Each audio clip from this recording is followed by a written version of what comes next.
Alright. Fun and frolics may shield us from horror and despair, but one should use this shield sparingly. The Medivians sure like to put on the ass, but they know how to throw a party, I give them that. And then he was reading. Compulsive food consumption may be a symptom of several serious neurological disorders. It may also indicate that the food in question boasts exceptional palatability. How can a single family or even a person live in a house large enough for my entire tribe? Both this place and its owner make me think how deceptive appearances can be. But I cannot deny that the wine here is very good. Come on, Regill. I don't think I underestimate the importance of quality rest for soldiers, but this revelry isn't rest, it's decadence. Yeah, Regill and fun don't seem to be mixed. There's so much food here.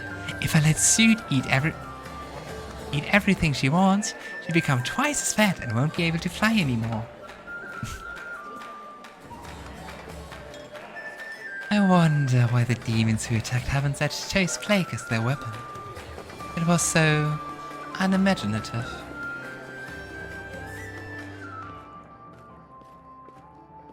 Woljif. Surely not stealing. I just saw a portrait of Daeran's mom. So she was an Aasimar too, huh? Some people get a celestial bloodline, tons of money and a title, while others just get horns and a slap in the face. Oh, pot. Is that a trap? There's loot. This hat, it's a witch hat, or Draven's hat.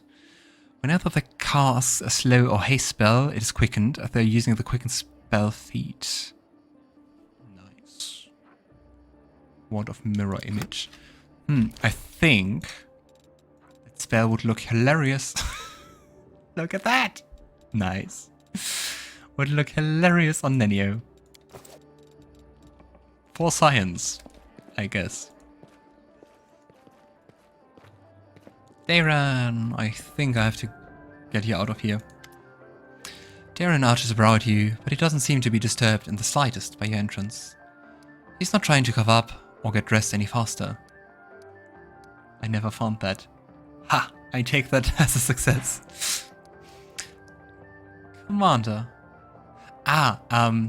Before I continue, I think that might be because you're here just with your main character, so you need like pretty good perception with your main character, maybe? But just guessing. Commander, I assume that you have an urgent matter that requires my attention.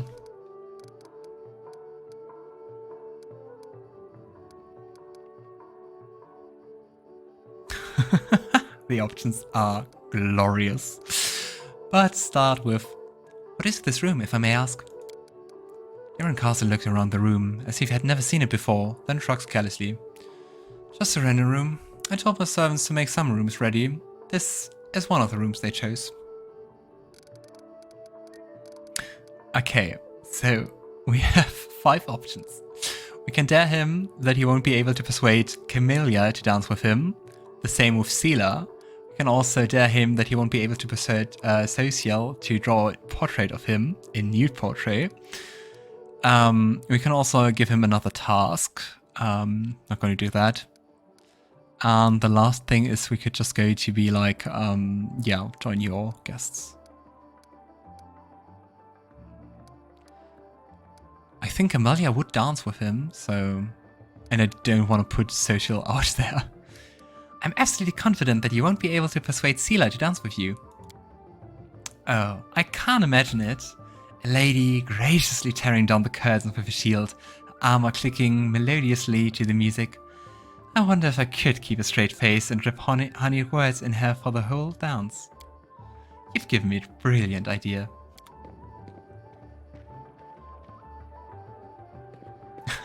Just waiting a second. Ah, look, that was the nicer distraction. I see that you were able to do as I asked. Prepare yourself. This vision might be rather difficult to watch.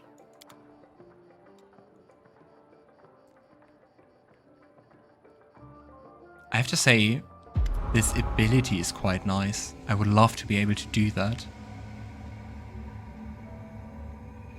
Young Daeran stands motionlessly by the counter's bed.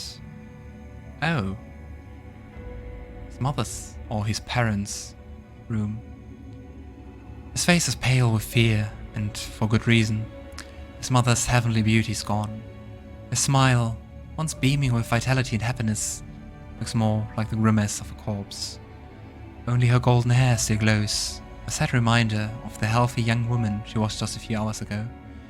Mother? Can you hear me, Mother? Day. My boy. How did you get here? The Countess' voice is fading. Don't come any closer. The disease. Mother, listen. The Reverend Nestron has sealed the gates. He said that he won't let anyone leave the estate. If the plague reaches the larger settlements, nobody will be able to stop it. He claimed this is why the demons attacked us in the first place. They knew that we would call upon the strongest clerics to heal us.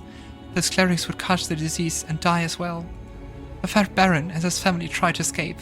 The 3 armed paladins barred their way and said they wouldn't let them go. Mother, we need help. Kenabres is full of clerics, wizards, and demons who know who else. We might know how to stop it. We need to get there as soon as possible. We must obey Reverend Nestron. We are the lords of Mendev, and we must protect our people.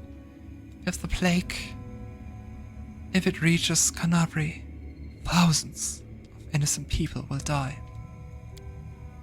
I don't care about innocence. Daeran's voice rises to shout. You're ill, Mother. You're dying. You must tell them to open the gates and take you to Kenabres. They won't listen to me. But you're the lady of the estate. They can't refuse you. I can't. I must. Please, leave, my dearest. Don't lose hope. You can still... A convulsion overtakes the Countess' body. The last words are swallowed by a long, guttural groan.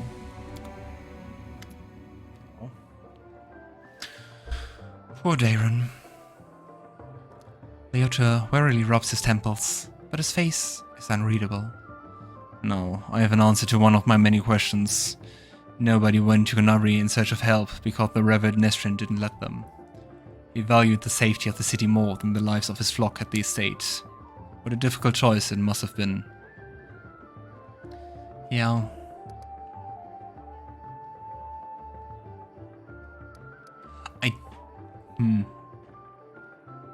I'm not sure if that really is a good option, the second one. Anyway, it's not what I would say. Are there really no other choice to handle this whole thing? You can say now. They could have sent one of the paladins to bring help from Kenabres, assuming that the Knight of God was immune to the disease. Perhaps Nestron thought he might need them to maintain order. Or maybe he understood that the demons would not allow anyone to leave anyway. Or maybe the plague was so strong that it could mow down even the most righteous warriors. We will never know if any of these hypotheses are true. WOTR rubs his chin thoughtfully. I've never been in the Reverend Nestron's position, but I know the price of difficult decisions. Especially those that you have to make quickly. I have no right to judge him, but we must continue our investigation. The next site I'd like to examine is the Great Hall. That is where we found the remains of Nestron and the demons. I assume that he killed them in a confrontation, but we must make sure of that. Please, help me clear the area so that I can study it.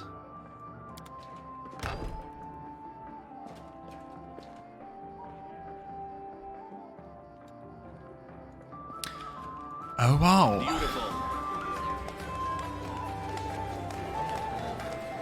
Lann is laughing. Hello. What's wrong, Count? Did you really expect me to do courtly waltzes? I don't feel like I'm the one leading in this dance. Oh, nice. Don't try to wheeze out of it now. You're not leaving this table until the music is over. And Nenio is sitting there with a witch's hut.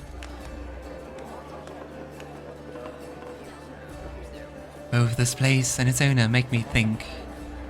We already read those. Yeah. See if Seelah says something. Nah. Isn't that nice?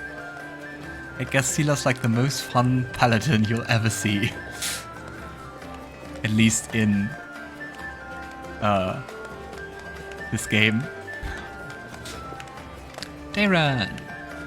There's a feverish gleam to Daeran's eyes, owing them either tipsiness or some overabundance of emotion. Oh there, Logan Aldori. I utterly loathe you for persuading me to ask Seelah to dance. It was the most abominable experience of my life.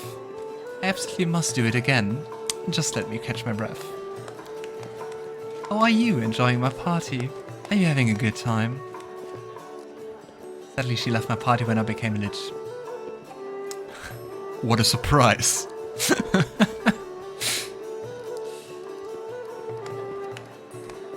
How about you, Daeran? Are you having fun? Of course I'm having fun, Daeran says defiantly. What's wrong? Do you want me to spend my whole life in fear and mourning, blaming myself for what happened? Fine, let's change the subject. I thought the unique ambience of Heaven's Edge and the fact that we are on the very border within the Worldwound would make the celebration special. I thought the past would resurface and make itself known. Daeran smokes bitterly. Well, it seems even ghosts don't wish to attend my parties anymore. What can we do to liven up the evening? Who knew a paladin of iomedae wouldn't want to work with a lich? Truly shocking, my friend. Truly shocking.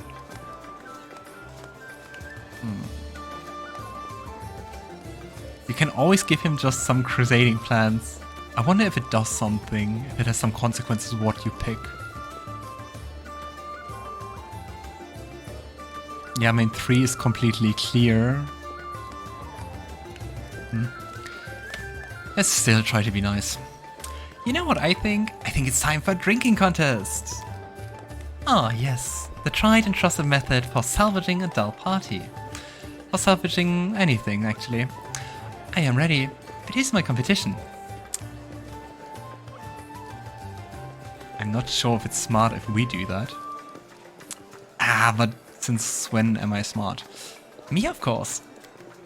What is this? The commander himself, the hero of Kenabres, the chosen one, is challenging me to a drinking contest? I'm in. Let's drink until one of us falls unconscious, or begs for mercy. Oh no. Do we have to do constitution checks? While naked people dance in the background? That was just a little warm-up. I say, up for more? Sure, let's continue.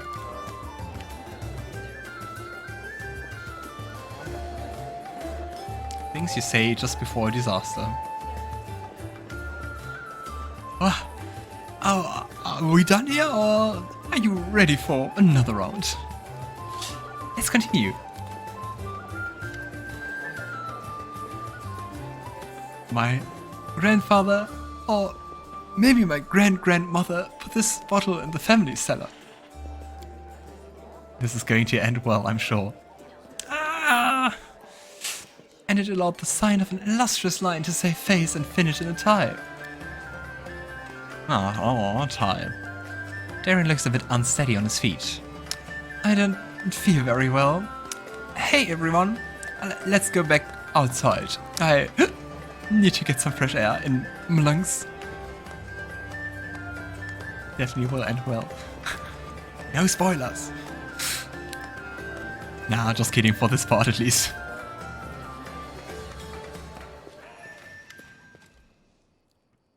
I guess that was the most fun way to end this. Here we are again, Commander. Leota looks grim, but focused. So, let us take another glimpse into the past. Aren't you running out of spell slots? What kind of spell is that even? Is that him? Who's that? A ripple of laughter flows through the hall. It begins as a sweet, charming chuckle, but then turns into a rasping cackle. makes Daeran huddle even deeper into his corner. Yep, that's Daeran. Those are random paladins, and they seem to be more important. And yeah, looks quite a lot like Minago. Why are you running from me, my sweet prince? Come on, let me touch you. I'll give you... The booming voice of an old man dressed in iomedae robes shake the wall of the hall. Get away from him, demon. Let the boy go. By the blade of the inheritor, you touch him only over my dead body. You are a pathetic old cleric. Are you the guardian of this charming little prince? Well, you guarded him in vain. The disease is already circulating in his blood, and soon he will rot before your very eyes. You won't be able to help him, and I can at least make sure his death is beautiful, clean, and sweet. Well, it's Lilith, which is the demonic species Minago is. Yeah, that's what I meant. The demoness turns her eyeless face to Daeran and licks her lips. A coarse laugh escapes the young man's throat. Oh, you see about that? Yota turns toward you in astonishment. Droplets of sweat glisten on his temples. Something is wrong, Commander. My spells are not working as expected. It's as if some kind of supernatural explosion occurred here 10 years ago, blending everything together. The magical auras, the emotions, the memories. I will try again to read it. Alright. Just give me a moment to focus. I will try to channel my visions and feelings to you as accurately as possible. Daeran, my boy, what is going on? Yota's muscular shoulders suddenly begin to shake. The vision he's channeling does not change. He feels something enormous and chilling silently infiltrate the reality around you. The presence of this nameless being becomes almost palpable. Some alien entity is talking to him. Hurry, old cleric, stop him right now. Do you really want to see what happens when... Save me! Can you save me? The presence thickens into something more tangible. The entity is silent, but you feel your blood pulsing in your temples, and each beat brings a new image, or rather, a new notion. Help brings a feeling of relief and safety. Exchange makes the pulse stronger, more demanding. Gate and secret come immediately after. The images become heavier, almost visible. Secret. Keep the secret. Otherwise, death, death, death. The gruesome images whirl through your mind, filling it with pain and fear. Then it all starts again. Help. Exchange. Secret. Death.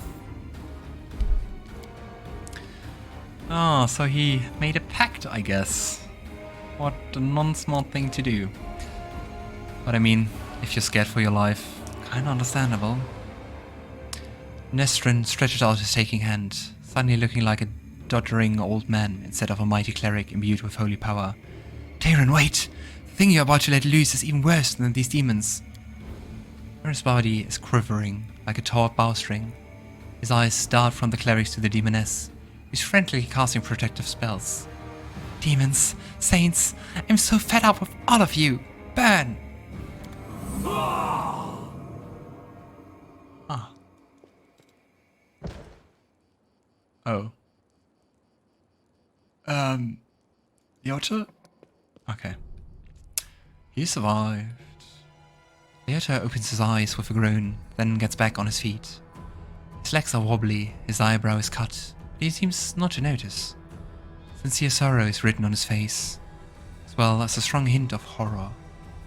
What a misfortune. No. What is a disaster?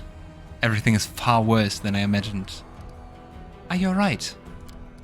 The strain, the emotions, they overwhelmed me and made me faint like an agitated youngster. It is nothing, really. I will not be able to cast any spells for the rest of the day, but aside from that, I'm fine. Do you understand now what happened 10 years ago? The Inquisitor slowly exhales through clenched teeth. Says in a low voice, Still messaging his temples. Yes. No.